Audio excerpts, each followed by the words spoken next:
প্রতিটা সৃষ্টি আল্লাহ পাকের এক একটা মেসেজ দেয়। ঠিক মেয়ে মানুষও একটা মেসেজ দেয়। কি মেসেজ?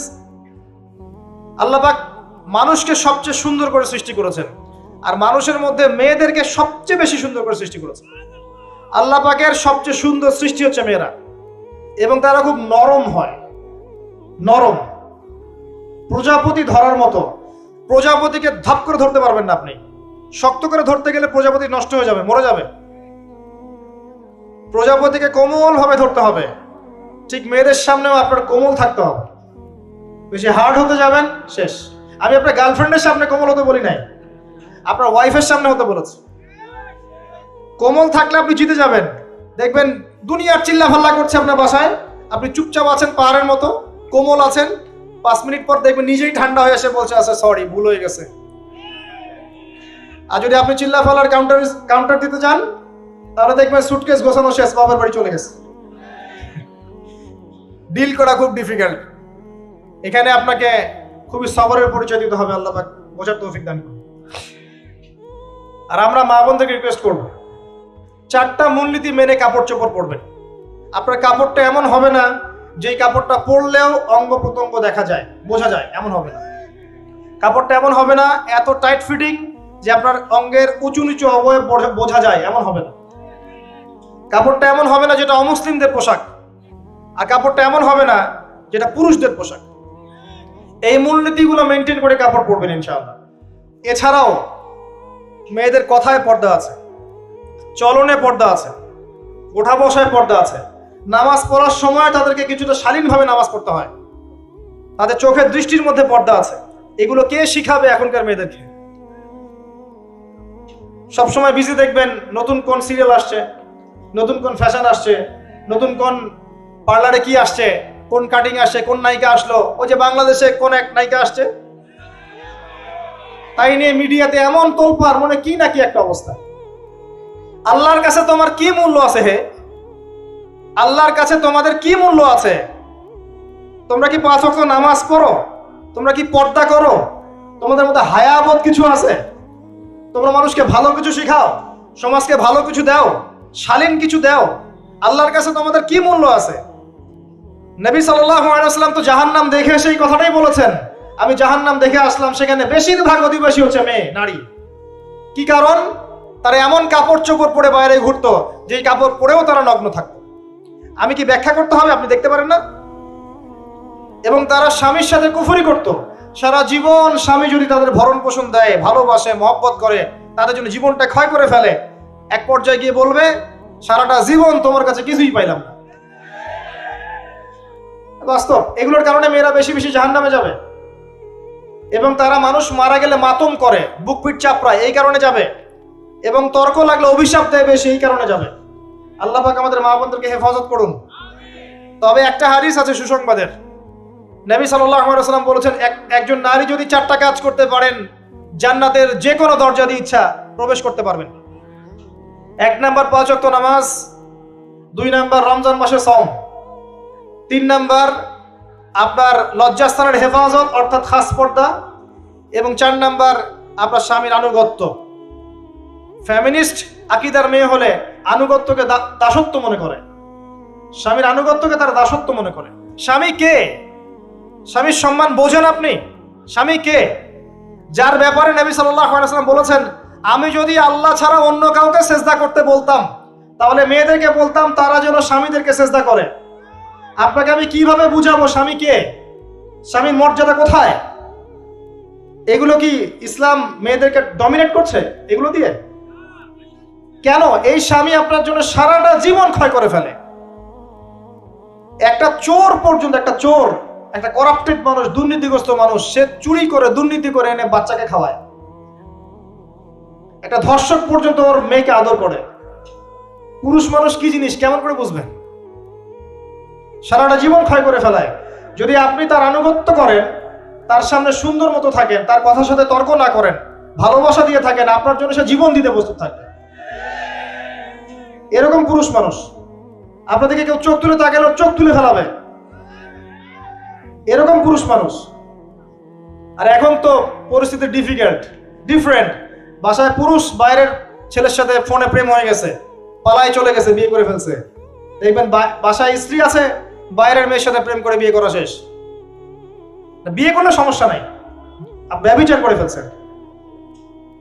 বিয়ে সে করতেই পারে, সে যদি সমতা রক্ষা করতে পারে, সেটা তার ডিফারেন্ট ইস্যু, এটা অন্য ইস্যু। তো স্বামীর আনুগত্য আপনাকে কিভাবে বুঝাবো? এটা দাসত্ব নয়। নবী সাল্লাল্লাহু আলাইহি ওয়াসাল্লাম বলেছেন, কোন স্বামী যদি কোনো স্ত্রীকে চায়, তার প্রয়োজনের জন্য চায়, মহব্বতের জন্য, স্ত্রী যদি চুলায় রান্না করতে থাকে, ওই রান্না ফেলে দিয়ে তাকে আসতে হবে। হাদিস। রাতের বেলা স্বামী স্ত্রী শুয়েছে, স্বামীর চাহিদা আছে, স্ত্রীর কোনো সমস্যা নাই, স্ত্রী ফিট, ইচ্ছা করেই অহেতুক স্বামীকে বলল আমি রাজি না, উল্টা পাশে মুখ করে ঘুমিয়ে গেল। আল্লাহর নবী বলছেন, সারা রাত আল্লাহর পক্ষ থেকে একজন ফেরেশতা আসবে, এসে এই নারীকে অভিশাপ দিতে থাকবে। এখন এগুলো হাদিস শুনলে বলবে যে ইসলাম তো মেয়েদেরকে ছোট করছে।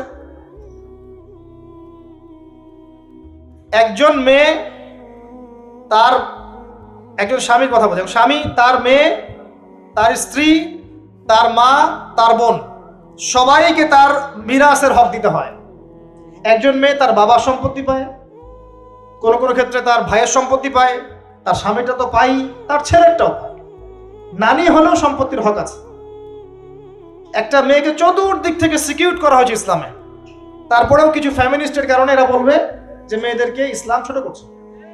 হ্যাঁ, মেয়েদেরকে ইসলাম কেন ছোট করছে? কারণ পর্দা করে যে বাইরে বেরোতে বলেছে, ঢ্যাং ঢ্যাং করে নগ্ন হয়ে বেরোতে নিষেধ করেছে, এই কারণে।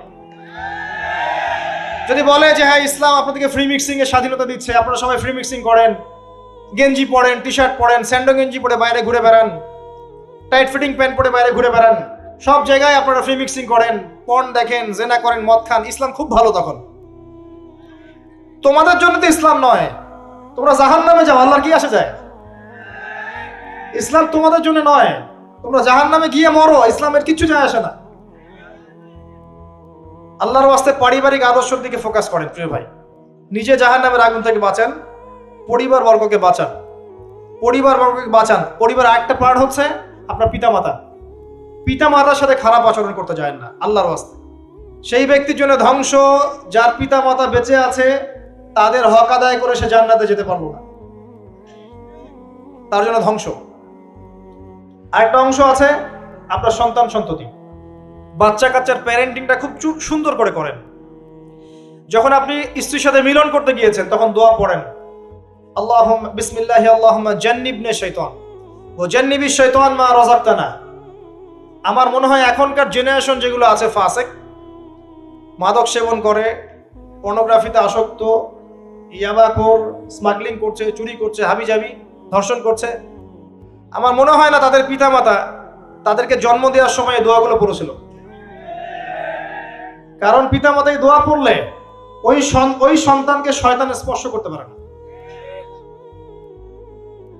সন্তান হবে, সন্তান ছেলে হোক মেয়ে হোক, আপনার এটা নিয়ে মন খারাপ করার কিছু নাই। একজন কন্যা সন্তানকে লালন পালন করে সৎপাত্রে পাত্রস্থ করলে এই মেয়ে পরকালে আপনার জন্য জাহান্নামের আগুন থেকে ঢাল হয়ে যাবে। যার কাছে দুইজন মেয়ে আছে, দুইটা মেয়েকে সে ভালো করে মানুষ করেছে, নবী সাল্লাল্লাহু আলাইহি ওয়াসাল্লাম বলছেন সে জান্নাতে আমার সাথে এমন করে থাকবে, এইভাবে। কেউ যদি বিধবার দায়িত্ব নেয়, সেও নবী সাল্লাল্লাহু আলাইহি ওয়াসাল্লামের সাথে এইভাবে থাকবে। এতিমের দায়িত্ব নেয়, এইভাবে থাকবে। ফ্যান্টাসিতে ভুগছেন, একটা এতিম মেয়েকে বিয়ে করেন, একটা অসহায় তালাকপ্রাপ্ত মেয়েকে বিয়ে করেন, একটা বিধবা মেয়ে যার স্বামী মারা গেছে, কেউ নাই দেখার, তাকে বিয়ে করেন, তারপরে বোঝা যাবে আপনার মধ্যে কতটুকু দিন আছে। আর বর্তমান সভ্যতা আমাদের কি সমাধান দিবে? সবাই যদি দিনদের একটা করে ক্যাটরিনা খুঁজে, এই এতিম, এই বিধবা, এই যাদের দেখার কেউ নাই, এই মেয়েগুলা কি রাষ্ট্রের সম্পত্তি হয়ে থাকবে? এদের দায়িত্ব কে নিবে? পুরুষরা যদি দায়িত্ব না নেয়, কে দায়িত্ব নিবে? এখন কেউ যদি ওদের দায়িত্ব নিতে যায়, তখন তাকে আবার খারাপভাবে উপস্থাপন করা হয়, এই ব্যক্তির মনে হয় চরিত্র খারাপ। কিন্তু এদিকে বাইরে 10টা জেনা করে বেড়াচ্ছে, কোনো সমস্যা নাই, এগুলো উস্কায়।